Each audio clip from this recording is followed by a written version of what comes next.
Hey guys, Matthew, and today I want to bring you guys a video on the upgrade path to the budget ore stacker video I made the other day. So a lot of people are actually following that build and having a good time with it, but now they're wondering when they have a little bit more currency, what they should upgrade next and what's the next big thing. So this video is basically going to be explaining how we swap over basically from the budget version to the less budget version. This is still going to be fairly budget in terms of ore stacking. In terms of investment, so the other video was about 35 exalt to get going. Nowadays, though, it seems like the items have gone up in price, and we're looking at more like 50-ish exalts to get the budget POB rolling. This video is basically going to be adding the next 50-ish exalts to the build. And at this point, we're going to start looking pretty good. As you can see, this POB has almost 4,000 ES. We're looking at 3.8k. We've got the 90 all res. We're positive chaos resistance. We've got more than enough unreserved mana. We've got 71% physical damage mitigation, so still a little bit on the low side, but that is because we haven't reached the 4.0 threshold yet. So let's get into what changed in this POB. Now, I actually had to remake this video a few times because the couple first times I was actually going through the POB and explaining every change one at a time, but then I realized the video was like 2 hours long because realistically, min-maxing a POB of an ore stacker is absolute hell. So instead, I came up with the POB completely finished, and I'll be showing you guys what changed instead. So it took a little bit of time to get this rolling, but here we are. So let's get into what changed. Well, the first thing that changed the most is that we are now going to be level 94. Now, I know you guys can't see that because of the overlay, but trust me, this is level 94, while the initial POB was level 92. These 2 extra levels are quite a big deal, so you will be wanting to get as high level as possible on this character. Even myself, who hates leveling, and normally I always finish my characters around 92, 93, 95, this character is 97, and I intended to probably take it to 98 or maybe even 99, because that is the power of ore stacking. You really want to be getting as much ore effect as possible. So let's get into how that's going to be done. The first thing we're going to do is I realized that we were actually missing the influence node on the budget POB, and that must have been a mistake on that I double clicked it or something, because this node is massive. As you can see, this node gives us 13% more damage, so we do want this at all costs, and that was definitely a mistake. The next thing that we changed is that we are going to be dropping one of our large cluster jewels for our second voices. So we are going to start using 2 voices at level 94 alongside our large cluster, which we already had, which is going to remain unchanged. The next thing that changed is that basically our ES pool is a lot larger now. And the reason for that is that we are going to be investing in jewels with 1% mana reserved and energy shield on them. Now, these jewels are not cheap. Don't get me wrong. These jewels are not cheap. The average price for one of these jewels right now, I believe, is 4-ish exalts per jewel, and you will require quite a few of them. 3, 5, 7, 8, 9. So we've got almost 50 exalts just in jewels.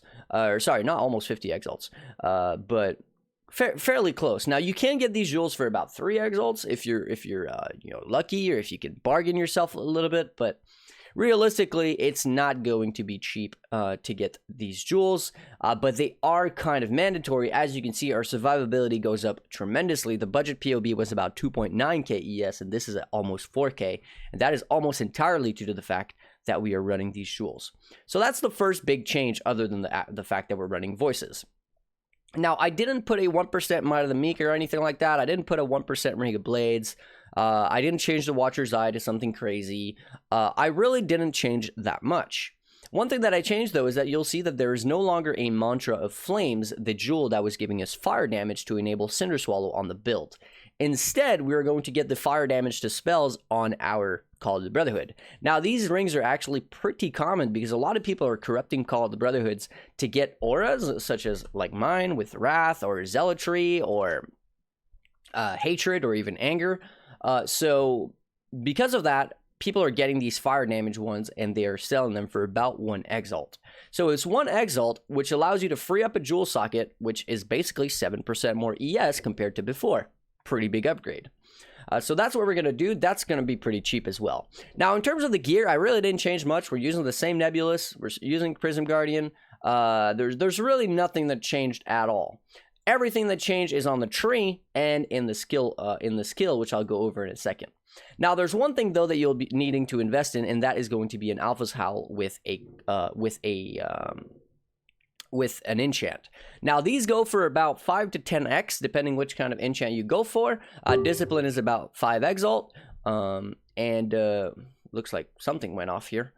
Let me just get rid of those. Sorry about that. Right. So Discipline is about going to be roughly 5 to 10x, but you don't need Discipline. I just put Discipline because in this specific gem setup, that's what I wanted to put. But realistically, let's go over the gem setup real quick, and then we're going to finish off with what we changed on the tree to make the gem setup work, because that's basically when we changed the gems, we kind of messed up the whole tree, but that's okay. So we're going to be running Vitality from your amulet. Nothing changed there. One major change that's happening with the less budget version is that we are going to start using alternate purities.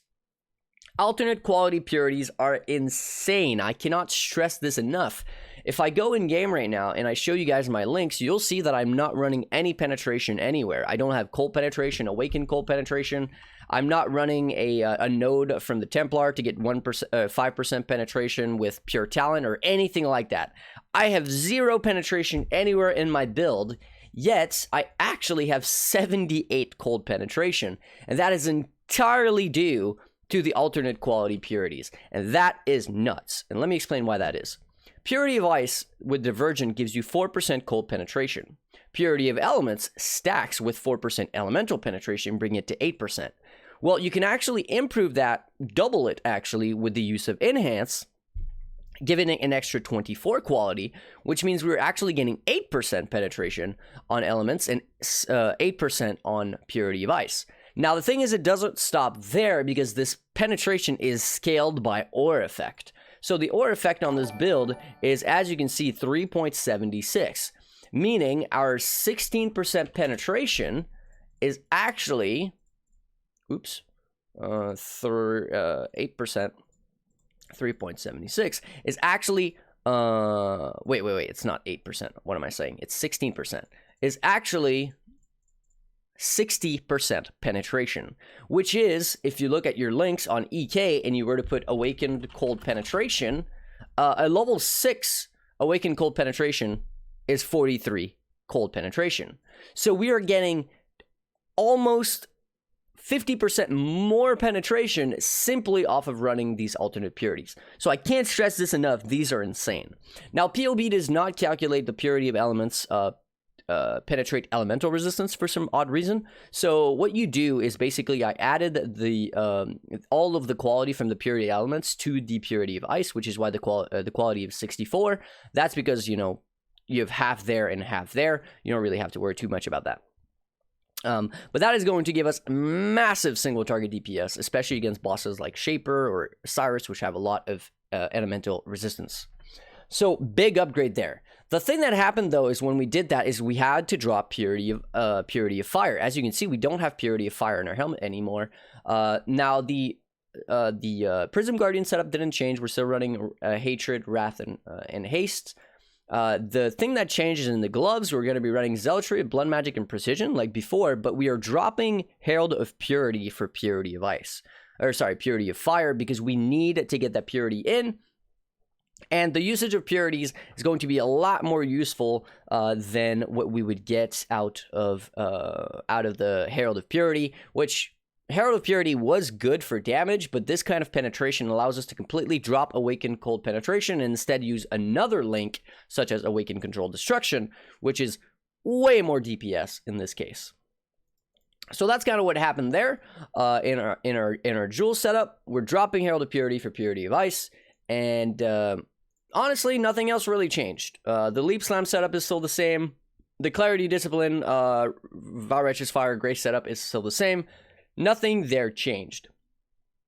So, let's get into the helmet enchant that I was talking about. You will be able to basically take any enchant that, any reduced mana reservation enchant that is on an aura which is reserving mana, which means no matter what aura you're talking about, if it reserves mana and not life, you're going to be able to use this enchant on your Alpha's Howl.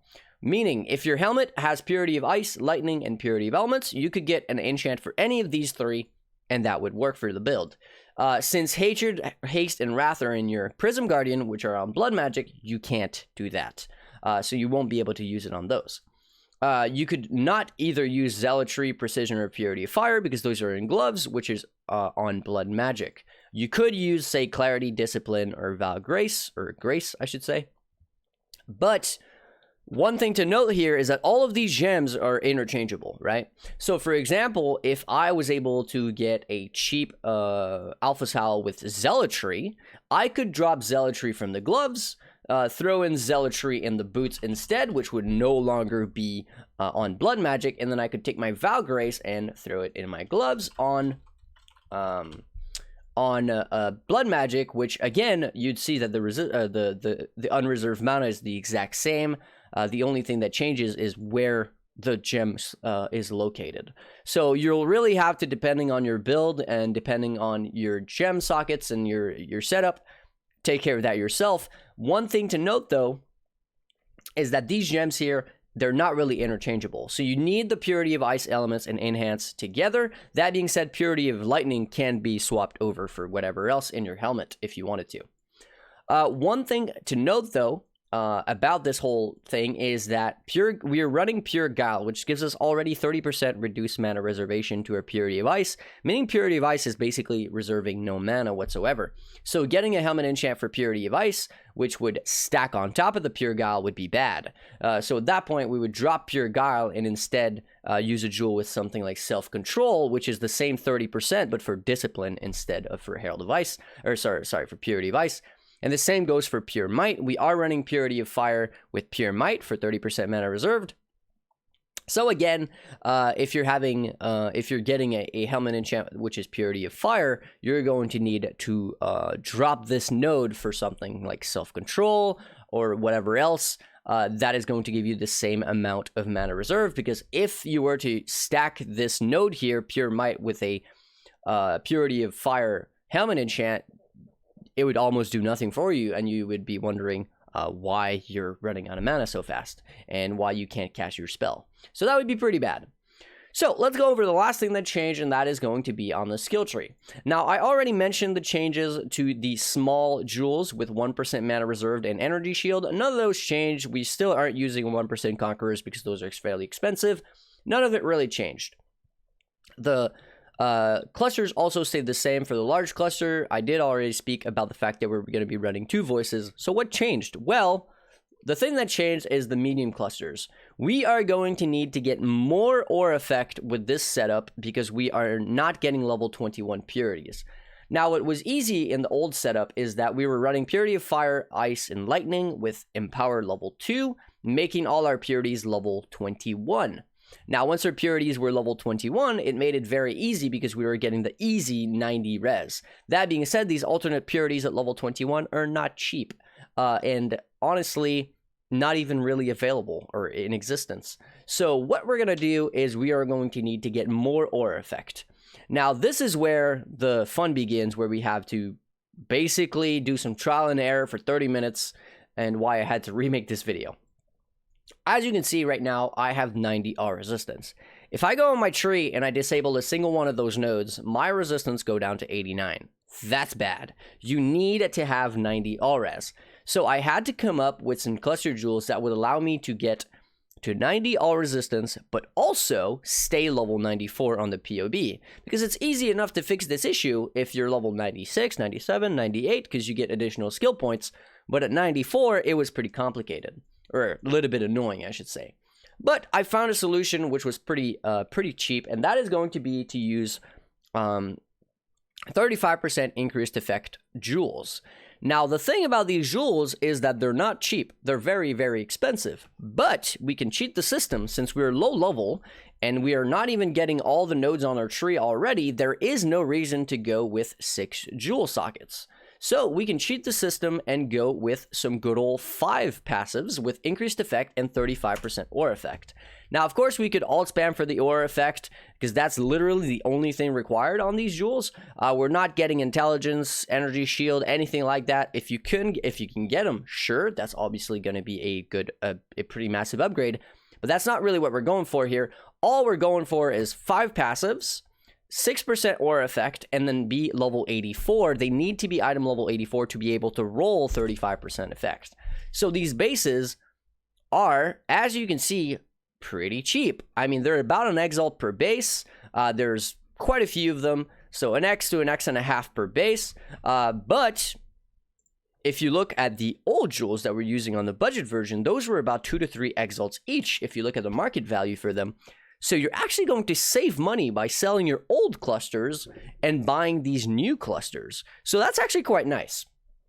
And we are going to need 1 of these, 2 of these. Let's see. I think there's also another one here. 3 of these and 4 of those. So by getting 4 of those clusters with 5 nodes and the 35% effect, these 6% are actually becoming 8%. So each and every one of those nodes are 8% aura effect instead of 6, meaning we get 32% aura effect per cluster. So we get 32% here. We would normally get 32% here, but we're missing this one node, so we're getting 24%. This cluster didn't change, this cluster didn't change, this cluster didn't change. And at the bottom here, this cluster didn't change, and these 2 changed, and we were also getting 32 here and 32 there. And at this point, with this exact combination and setup, we are able to reach the desired threshold for our resistances at level 94. That is pretty much as min-maxy I was able to make it for very, very cheap. Because if you look at the 6 passives, now be ready, hopefully you guys are sitting down because these are kind of insane.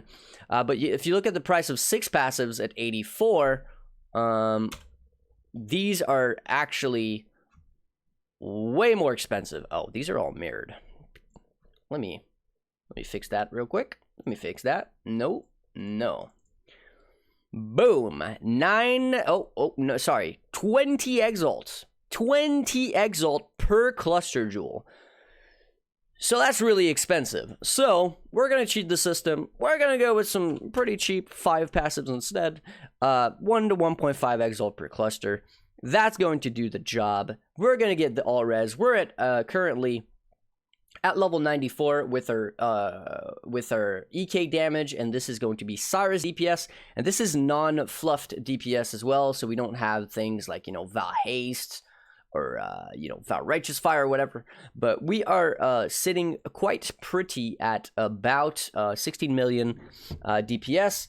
It's actually more than that. I'm not sure what I did, but it was like 21 million earlier. But it doesn't really matter. It's more enough DPS to basically murder everything in the game within seconds, and it is still considered fairly budget. Obviously, it's not that budget, but it's fairly budget, at least for an ore stacker. And that is basically going to be your upgrade path after you get the budget build going. So what comes next? What comes next is the Headhunter. 100% the Headhunter. Once you have this kind of ES with all your all resistance and your level 94 and blah, blah, blah, the next big thing is slapping on a Headhunter on your build. That is just going to carry you. But I would say that these changes that I spoke about in this video are actually more important, and I would prioritize them before even getting a Headhunter, because that additional energy shield is going to be really, really juicy. While you're mapping, it's going to give you a lot more survivability, but also because all this aura effect is actually increasing your physical damage reduction, and it's also increasing it's also increasing basically everything else. Like our damage goes up by a really large amount, our survivability goes up, everything just goes up, and by doing this and starting to set up voices and all that, we are also setting up for future upgrades after the Headhunter when we start to go into, those 20x jewels, which I just mentioned. But that is something for another video. Hopefully you guys enjoyed this one. As always, before I go, I want to say a huge thank you to my supporters: Mario, Lero, Gaikona, Kfish, Dr. Radu, Scott, Zarashi, Kevin, Casticus, Matus, Dieselboy, and Dan S. Huge thank you for the support. Also, big thank you to anybody else who was supporting me in the past or who supports me on different platforms. Now you can come check out the Twitch if you want to see what a min-max build would look like. And otherwise, I'll catch you guys on the next one.